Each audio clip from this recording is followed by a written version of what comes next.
But what I would want everyone to take away from this is that you have the geopolitics, the geoeconomics, and the geotechnology as a triangle, three corners of this triangle, and that a successful society, a great power, is going to be one that is fluent in all three of those languages, that focuses on building capacity in all three of those areas, and looking for the linkages and synergies between their technological innovation, their economic power, and their military and power and state capacity.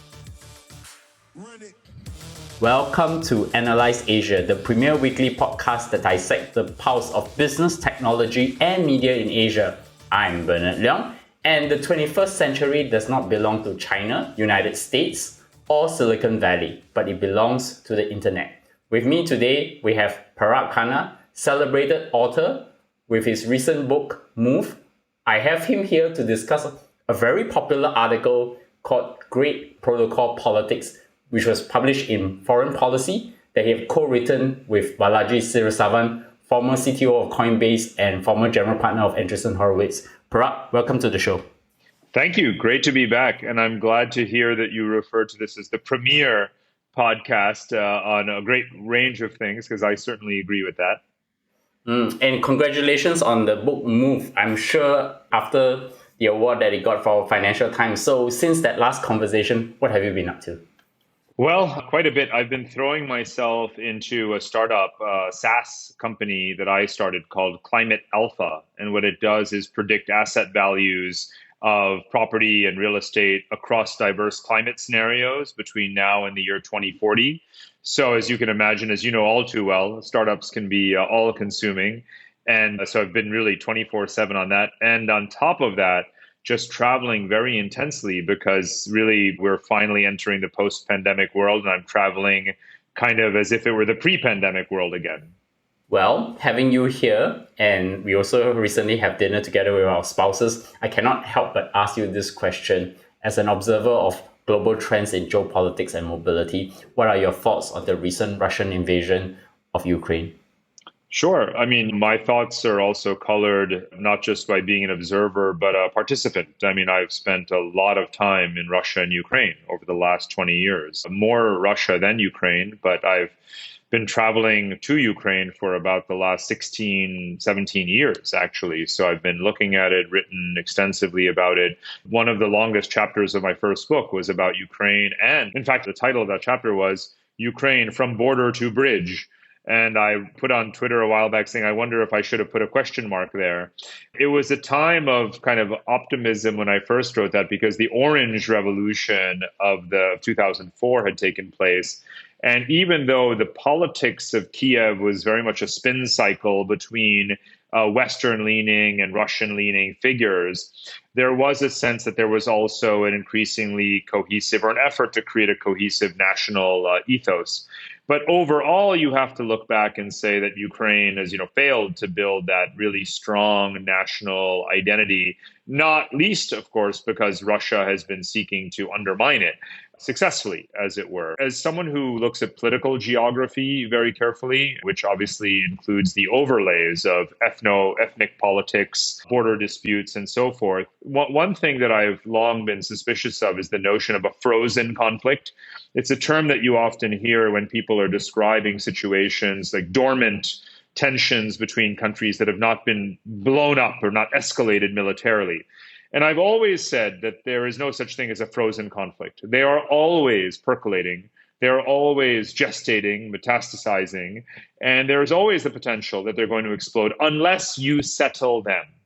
And this is a perfect example of that, because from the Russian invasion and seizure of Crimea in 2014, through the unrest and the building of nationalist groups and militias in Donbass and eastern Ukraine, right up to this present invasion, you have this perpetual agitation and destabilization and effort to effectively dismember and stoke secessionism in Russian-populated parts of Ukraine. So there's no question that this is not a frozen conflict. It has not been frozen for the last 20 years. It's been actually quite hostile for those who are paying attention. And to some degree, I'm not surprised that it exploded in this way. One looks at Vladimir Putin's behavior clearly when it comes to Georgia, Syria, and elsewhere, and one could well imagine that he was, quite fixated on this intervention, and now he's done it. I have actually given a probability of 80 to 90% prior to the invasion because you don't amass so much troops around it. But the aftermath of it, I was surprised. I'm also wondering, did anything surprise you after the invasion and then in the first days where Zelensky was actually within Ukraine and showing to everybody, to the media, that he's there and they're going to be fighting and then it unites the West? Well, I think that Zelensky has surprised, let's say, on the upside. He's not the only example of a leader that has been thrust into this kind of situation and has sort of risen to the occasion. There is a fight or flight instinct. He chose, of course, to fight, not to flee, like, say, Ashraf Ghani in Afghanistan. So one has to give him credit for that. But again, as a political scientist who wants to see serious governance, I wouldn't necessarily have elected a comedian and an actor as head of the country at whatever point in time, whether it was good times or bad. So I do feel that he's still the wrong person at the right time who stood up, because I want to see objectively qualified and competent rulers. I think he is a very brave person, and I respect everything that he's doing right now. And I think he deserves all of the admiration he's received. The last thing I want to be is cynical right now about him and his intentions, not at all. However, the fact is that it's still a structurally weak state. And when you're speaking about probabilities, let's talk about best and worst case scenarios. I mean, the best case scenario at this point for Ukraine is that Russia does wind up keeping Donbass, the northeastern coastal stretch along the Black Sea, the Crimean Peninsula. And the worst case scenario is that it continues westward and manages to destroy, occupy, whatever the case may be, all the way west of Odessa to the Moldovan border. And if it does so, it would close off Ukraine's Black Sea access. And there's many other, obviously, potential downsides in the worst case scenario, including, of course, the further destruction and dismemberment of the country. Politically speaking, what I imagine the trade-off and settlement will eventually be is a concession over those new borders. And that is, of course, what we now know publicly is being discussed. But in exchange for that, or in a way, what will happen in terms of the West standing up is that it will probably admit the rump new Ukraine state, if you will, not only to the European Union, but potentially to NATO as well, in order to make clear that there is indeed a new Iron Curtain. So I think that your thinking is that the end game, that Russia will basically capture some part of the territory, but not the whole of Ukraine. And basically that will still become the buffer zone between the West with NATO and Russia. Yeah, and there shouldn't really be a whole lot of dispute about this, because remember that Putin is not trying to reconstitute the former Soviet Union. Because he doesn't actually favor a multinational, plurilateral state, right? He speaks about the Russian near abroad. His priority is ethnic Russian populations, wherever they may be. That may justify his incursions into states that are not majority Russian populated, like Ukraine, maybe even Estonia, or whatever the case may be at some point. But it doesn't justify for him the operational pain, obviously, and the backlash involved in intervening in countries that are not predominantly Russian. Let's remember that he just sent so-called peacekeepers into Kazakhstan 3 months ago, to respond to agitation and unrest in that country. But his so-called peacekeepers were gone within 72 to 96 hours, and that was part of the deal. So he also knows which places he shouldn't necessarily wear out his welcome. Of course, the question is he going to learn that the hard way in Ukraine? I think this is something that we will continue to watch. My sympathies to the people who are suffering in this conflict as well. And I'm sure they are all in our prayers. Today, we are going to talk about something really interesting, because I do recall that it's probably one of the highest read article in foreign policy. So it's the article Great Protocol Politics, which you co-authored with Balajis Srinisavan. So first question, what is the inspiration behind the collaboration of this article? Because it combines both technology and geopolitics all in one. It does, and that was obviously very much the intent. I mean, I think Balaji and I are somewhat like separated at birth. We've been kind of completing each other's thoughts and sentences for a long time. And the technology and the geopolitics are very complementary kind of knowledge sets. At various times, we've had unfinished Google Docs that we started together but didn't complete. But this one really kind of fell in our lap because two scholars who are friends of mine, Ian Bremer and Stephen Walt, had a debate in Foreign Policy magazine about big tech and the sort of world order. And I kind of tweeted out a kind of missive saying there's a few things missing in this debate, clearly. They didn't really capture many important subjects. And so he copied that tweet and sent it to me and said, you know what, this is it. Let's write this one. Let's finish this debate on our terms. And the title definitely is to his credit because the term great power politics is very commonly used in international relations. But great protocol politics was his clever coinage. So that's really how it started, was, again, yet another Google Doc and a clever title. Pretty long article, I have to say. But the central thesis of the article, if I interpreted it correctly, is that there is the third way to the global order, which is brought about by technology. We often see technology as an enabler rather than being a force by itself to enter into geopolitics. So what has changed in how we perceive the current geopolitical order? Well, you're right that technology is often perceived as a third way. And we do restate that in terms of kind of partially accepting the terms of the pre-existing debate. But now that we have time to actually speak at a bit more length about it, at a very fundamental level, it's not correct because technology is always part of shaping the existing geopolitical balance of power. Whether you are talking about the Mongols using the stirrup, or the crossbow deployed on medieval battlefields, to nuclear weapons and cyber war, there is not a period of history in which technology is not intimate and fundamental to determining the balance of power. I had actually coined the term geotechnology about 15 years ago because I felt that there was something missing when people spoke about geopolitics versus geoeconomics. In the mid-1990s, that's when that became kind of precursor to this debate. Oh, well, in a world of stability among great powers or unipolar hegemony of the United States, surely it's geoeconomics more than geopolitics. And that debate became rather stale. And what was missing all along was the fact that geotechnology is the third corner of this triangle, and that the balance of innovation shapes the balance of power. And that has, again, always been true. So there's never been a time at which we should not be talking about technology as having a fundamental role in the balance of power. And what our argument in this essay sort of reminds is that, or what's novel, is that technology can shape territorial power more than most people think. They think of static territorial units competing in terms of who has the upper hand in a particular technology, again, whether it is nuclear or whether it is cyber, but not about a parallel, if you will, intersecting digital domain and power within that domain being to some degree separated from or independent of those territorial powers, and even shaping the battlefield that those territorial powers operate in, and potentially even hosting independent authorities and powers in their own right.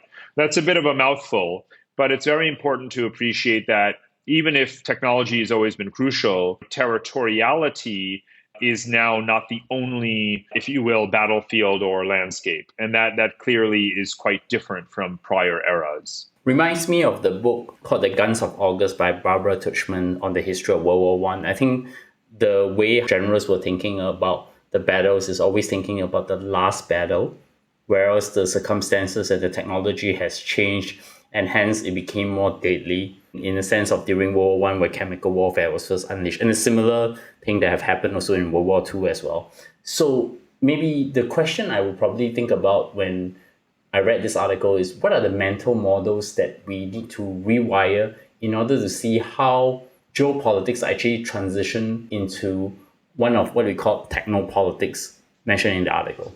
Right. So whether you want to call it, geotechnology or technopolitics, in particular in this essay, we dive into blockchain and crypto protocols. And there's a great line that Balaji inserted in here. I can't remember to whom one of the original kind of inspirations is attributed, but he said the difference in great protocol politics is that It's not just about, quote unquote, how many divisions does the Pope have, which was Stalin's quip against the authority of the Pope.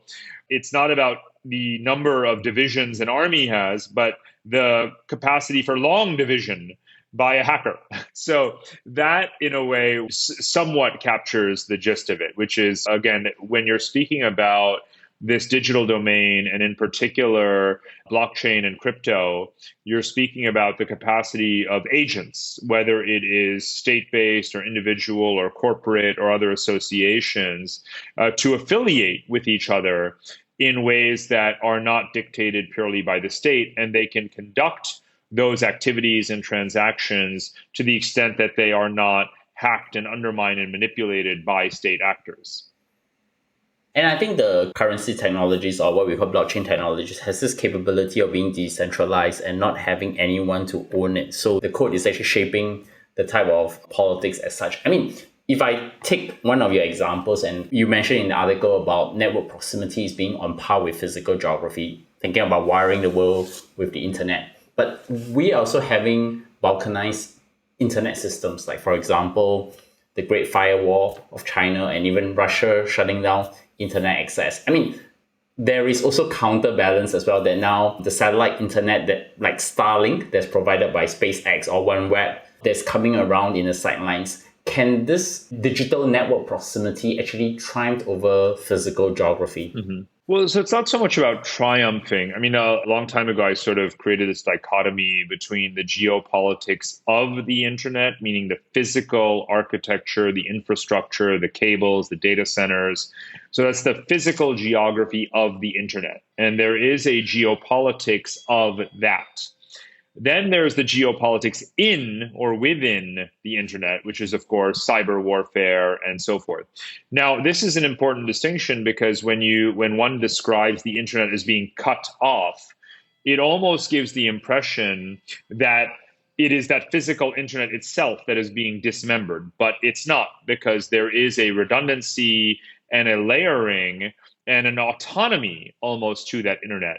It is, of course, the case that some countries may cut themselves off and cut their people off and limit their access to that internet. But it doesn't mean that that internet is diminished or that it ceases to exist. So it is more self-harm and self-isolation than it is an assault on the actual robustness, if you will, of the internet. So even the terms we use kind of give the wrong impression. That the fact that people are trapped behind the Great Firewall, or that Russia closes off internet access to its citizens in times like this, and other countries do the same, whether it's Syria or Egypt or whatever the case may be, or that democratic and non-democratic societies file petitions to have content removed on Facebook or Twitter and so forth, does not itself harm, again, the physical attributes of the continuous expansion of the internet itself. So I think it's important that we think about it in that way. And that, again, within the internet, there is again, as I was describing earlier, the capacity for association, whether it is anonymous or hacker groups or cryptocurrency platforms and financial institutions and digital currencies. Those all continue to form, and they can use the internet, secure, unsecure, blockchain, or otherwise, to continue to build those associations that transcend the state. So I think we should not be thinking, again, of the internet as something that at this point is the lowest common denominator among state actions, right? It very much transcends them because no one state has the power to shut it all down.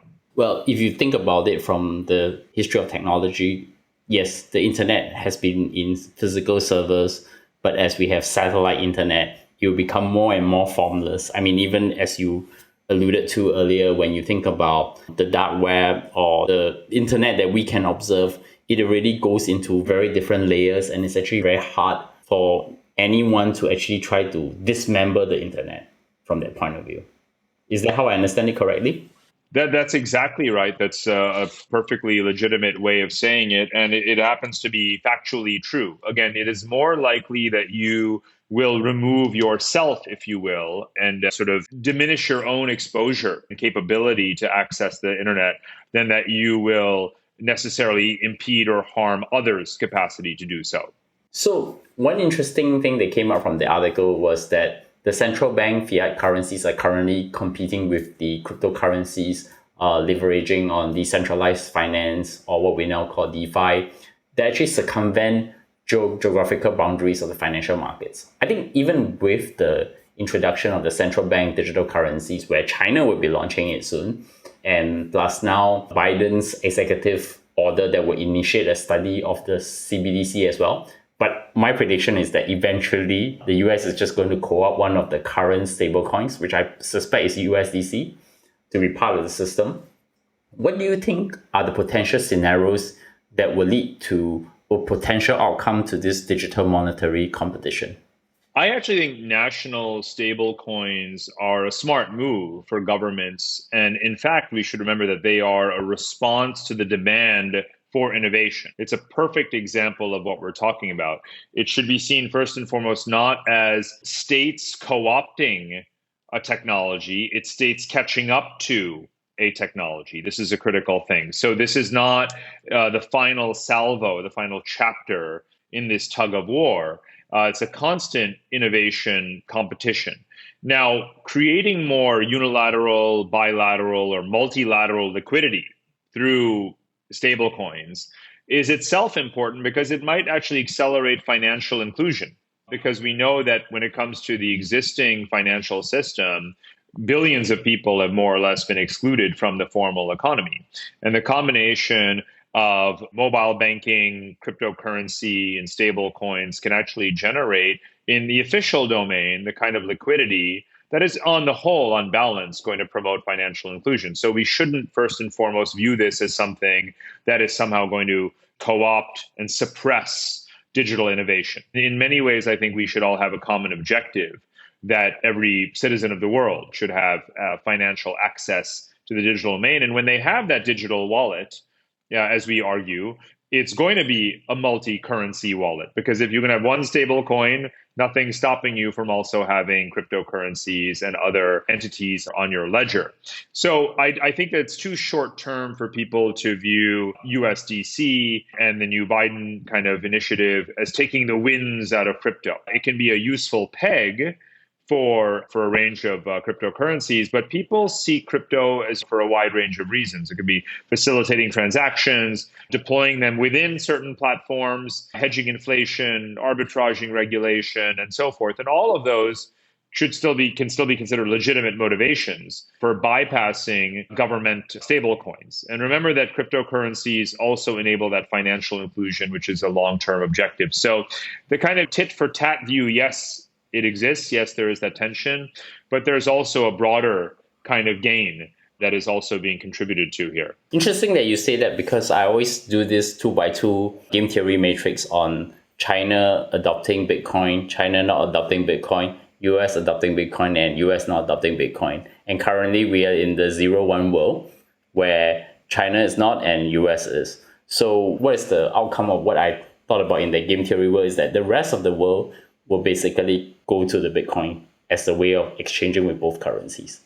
But I don't know, when you think about this so-called digital monetary competition, it seems that there is a choice now for the rest of the world to decide what is that common currency, as compared to maybe decades ago during the Cold War, where the first world is living on the US dollar, which is the agreement from Bretton Woods, and Russia, the former Soviet Union, running with their own economic system. So is there something shifted in this new digital monetary competition? So there's no question that we're heading into a multi-currency world in the same way that we are irrevocably moving into a multipolar world, as it were. Not exactly at the same pace, but one also contributes to the other.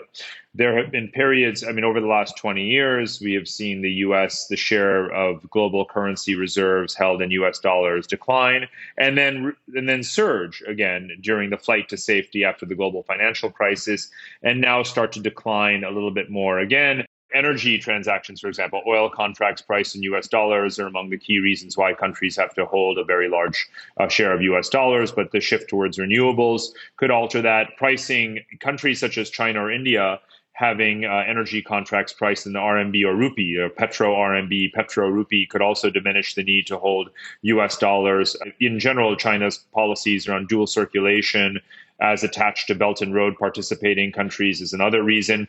The Eurozone coming together with its new long-term common budget, common fiscal policy, Euro bond issuance is also leading to a slight uptick in holdings of euro currency. And then you have efforts that multilateral institutions might make, such as elevating the role of SDRs, which is, of course, critical in times of crisis as a liquidity mechanism. But let's remember that during COVID, the role of the US dollar became absolutely fundamental because first the US Treasury and then together with the IMF made trillions of dollars of lending available. So it's a good example of again, sort of existing cooperation within the current monetary system. And then crypto, finally, as well. So we will have a different basket, if you will, a different currency basket in the years ahead. And it doesn't have to be a hegemonic transition because it's not going to be transition from a US dollar to an RMB world, because unless you have a freely convertible currency, it's not going to be the global reserve currency. And there's many other reasons why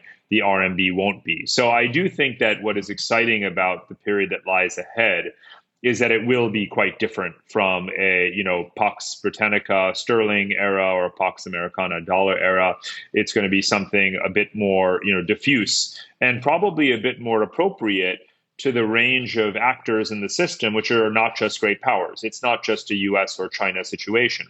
And one of the things that, at least in my geopolitical work, I've always emphasized is the other, quote unquote, right? The other, in quotes, happens to be most of the planet. Right? The other 6 billion people and the 3/4 of the world's population and 3/4 of the world's countries that are post-colonial societies. And post-colonial societies and thinking like those societies and not wanting to be subject to either dollar hegemony or RMB hegemony or any kind of hegemony, not choosing sides is very fundamental to our argument. And it's one of the reasons that, as you well know, Balaji pushes strongly or advocates strongly that India and other countries embrace crypto, avoid what he calls woke capital or communist capital, and choose crypto capital. So what you're saying in your question, what he's advocating for, and what we write about in this piece are very much part of the thrust because of the psychological awakening and the technological possibility that now coincide to not have to choose one hegemonic model simply because there is a existing great power competition between the US and China. And I just want to add from a almost ethical normative standpoint, to me, that's a wonderful thing. And I want to be absolutely clear that I celebrate that. I celebrate the opportunities that exist for countries to structure their monetary systems, their diplomatic relationships in ways that are in their best interest rather than having to choose in a monopolistic or duopolistic system. Of course, for the first time, we actually now have real digital ownership with non-fungible tokens, or what now people call NFTs. Are we naturally moving towards bits reshaping atoms? It's a great question. And when we were writing about this, one of our key platforms or points about the emerging techno-political order, it was meant to be a very tangible observation of the fungibility of digital innovation.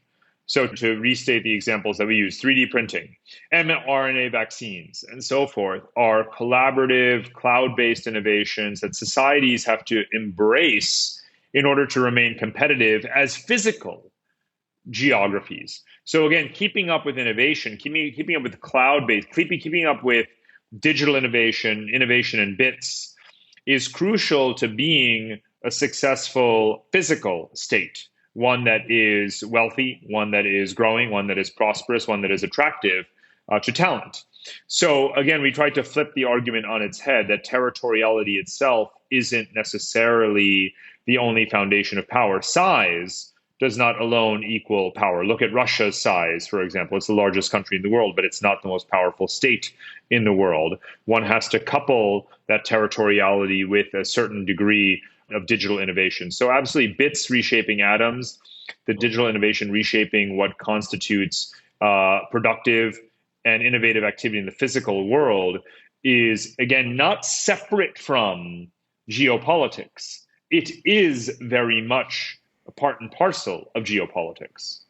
And that comes to the other point. A lot of common perspective is that a lot of people do not understand Web3, that we're shifting from valuing companies to valuing economies. And a unicorn is not $1 billion company, but it's actually a $1 trillion economy. That's what should be defining the quote-unquote unicorn for Web3 world. But it also means that the international rule of law is also shifting to a rule of code. How do we think about property rights from that point of view? Absolutely. I think you make a great point. And as you know very well, this is something that happens quite a bit in Asia and in other countries. Rule of law is often rule by law, which is to say it's the abuse of power. And what we posit in contrast is the rule of code.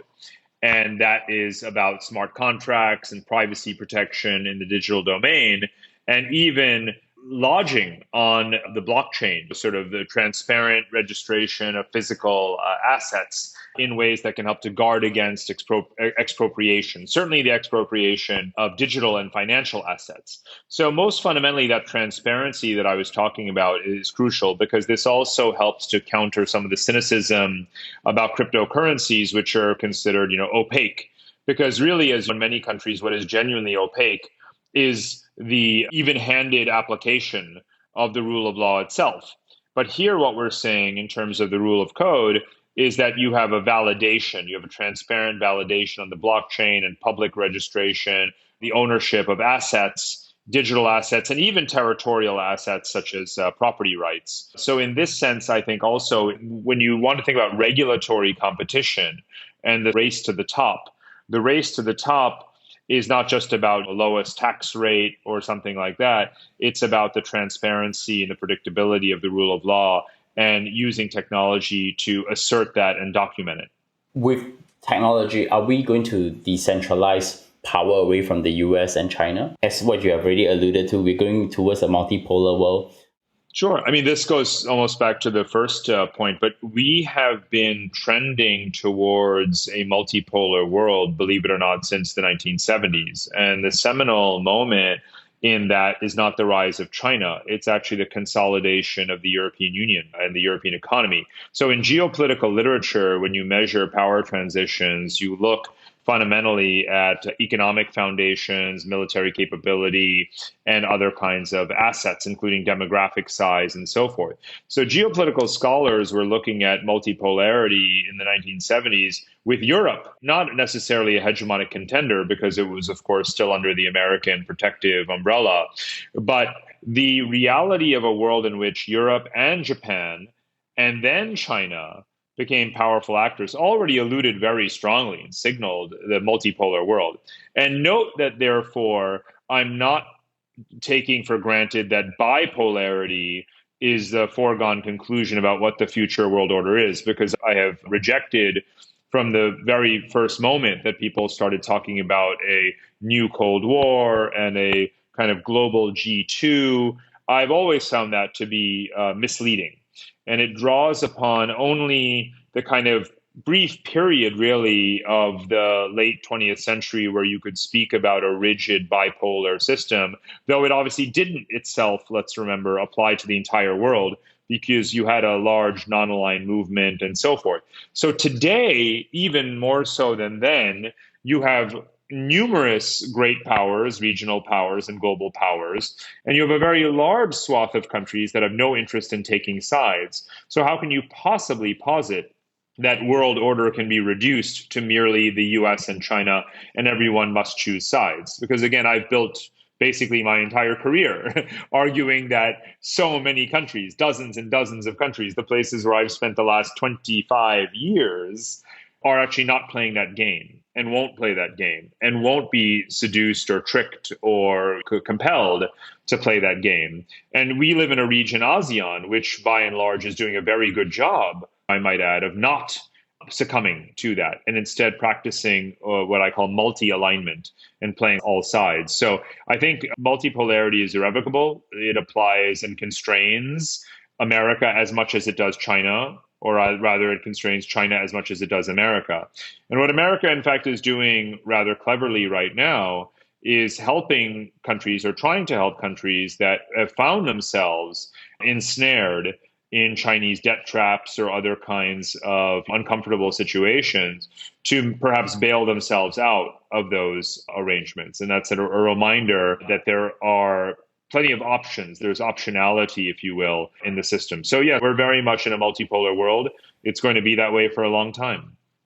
Despite the digital revolution and the exponential growth of technology, we are still limited by geopolitics, with country holding both military and economic power. And the people who have that power are not likely to let technology, protocols, or companies to rise. I mean, let me just take the Black Mirror analogy of this. It reminds me of a science fiction book called Damon and Freedom, written by Daniel Suarez, where a dead CEO of a company unleashed chaos from a decentralized world with weapons attacking people with power and then bring about a new world order. I think this is probably the other extreme end, right? Can technopolitics that you mentioned in this article coexist with great power politics?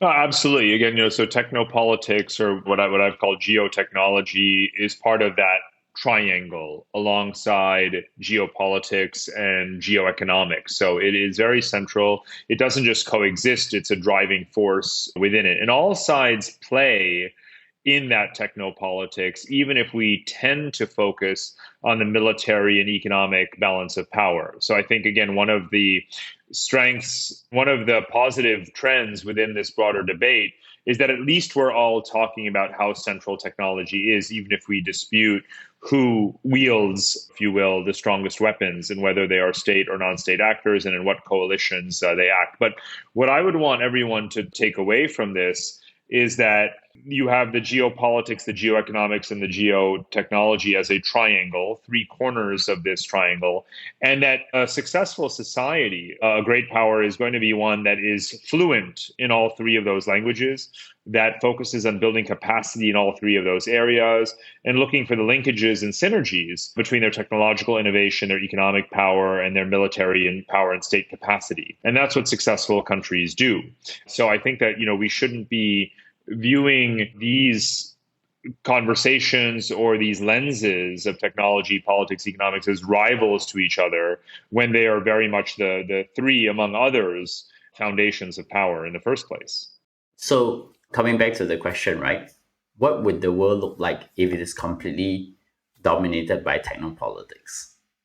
It might well be that we're heading in that direction, in the sense that technology is suffused into everything. The share of economies that's represented by technological activity, right, whether it's hardware or software, is rising. Again, battlefield, quote unquote, victory is determined in so many ways by technology. And then there is the cyber domain, technology itself, in which you have persistent competition between states and the rise of non-state actors and associations claiming their own autonomy. So I think we are saturated in a techno-political world. So when you ask what will the world look like, it's not necessarily a future scenario, it is our emergent reality right now. And obviously you and I are old enough to reflect and think back that the World Wide Web came sort of online the same year that the Berlin Wall fell, 1989, 33 years ago.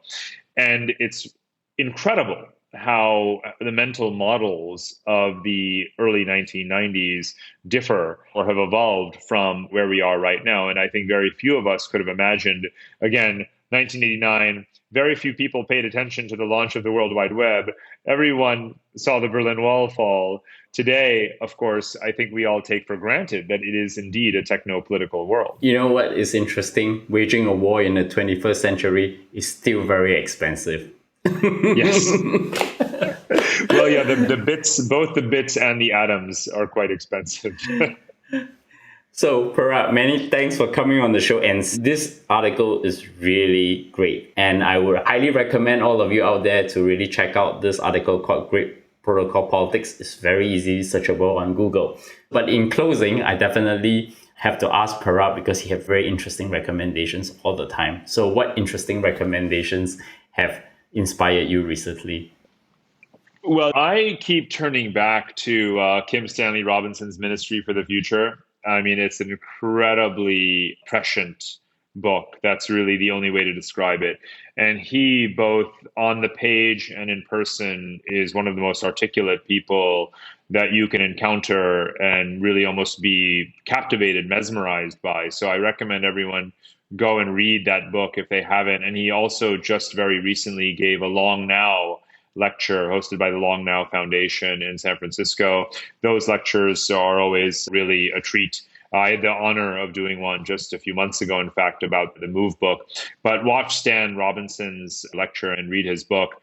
And I think that what's so important about it is, again, his seamless blending of the emerging environmental realities and scenario of a heavily climate stressed world with what our actually future monetary systems might look like, and of course the future digital landscape as well. And his research is impeccable and his vision is very realistic. And how can my audience find you? ParagKhanna.com. If you can spell Parag Khanna, you can find me. Okay, and also climatealpha.com, right? And and don't forget Balaji. It's just at Balajis. Balajis, yes. Balajis. Balajis. And Balajis definitely have a lot of great tweets, so you should follow him as well. So definitely the podcast is available everywhere, but you can tweet to us at Analyse Asia, Analyse Asia, or you can find me at Bernard Leong. And of course, the podcast is free. Please give us your 5-star ratings. So Parag, once again, great to have you on the show, and definitely I think we live in interesting times, and we're going to continue to talk about this. We certainly will. Thank you for this 5-star conversation.